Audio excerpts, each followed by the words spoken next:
বিদ্যুৎ বিল পরিশোধ করার জন্য আপনাকে কোনো দোকান বা কোনো বিদ্যুৎ অফিসে যাওয়ার আর প্রয়োজন হবে না। আপনি নিজে থেকে আপনার বিকাশের মাধ্যমে আপনার বাসাবাড়ির বিদ্যুৎ বিল আপনি পরিশোধ করতে পারবেন বা পে করতে পারবেন। কীভাবে করবেন চলুন আমি সেই প্রসেসটা দেখিয়ে দিচ্ছি। বাট এরকম ইম্পর্টেন্ট ভিডিও প্রতিনিয়ত পেতে পেজটা ফলো করবেন এবং ইউটিউব চ্যানেল সাবস্ক্রাইব করবেন।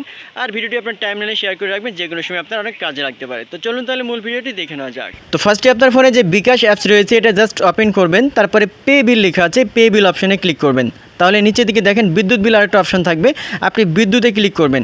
বিদ্যুতে ক্লিক করার পরে নিচের দিকে অনেকগুলো বিদ্যুৎ কোম্পানি থাকবে, যেই কোম্পানির আন্ডারে আপনি বিদ্যুৎ ব্যবহার করেন এটা সিলেক্ট করবেন। যেহেতু আমরা হচ্ছে পল্লী বিদ্যুৎ পোস্টপেইড, আমি এটা সাবমিট করব। আপনারা বিপিডিসি বা ডেস্কো বা নেস্কো যেটাই করেন না কেন এটা সাবমিট করবেন। তো এখান থেকে আমি পোস্টপেইডে ক্লিক করলাম, তারপরে SMS অ্যাকাউন্ট নাম্বার দিতে হবে। তো এখান থেকে স্যাম্পলে ক্লিক করে অথবা ভিডিও দেখলে আপনি বুঝতে পারবেন। তো এখানে স্যাম্পলে জাস্ট আমি ক্লিক করে দেখাবো যে আসলে কোথায় এই নাম্বারটা থাকে। দেখেন এটা জুম করলাম, একটু জুম করার পরে SMS অ্যাকাউন্ট নাম্বার দিয়ে দিলাম। আপনারা অন্য কোম্পানির আন্ডারে যদি থাকেন তাহলে অন্য নাম্বার আপনাদেরকে এখানে সাবমিট করা হতে পারে, ঠিক আছে। তো এখান থেকে আমি যেহেতু নাম্বারটা দিয়ে দিলাম, তারপরে পে বিল করতে এগিয়ে যান, এখানে আমি ক্লিক করলাম, তারপরে কত অ্যামাউন্ট আসছে এটা দেখে নেবেন।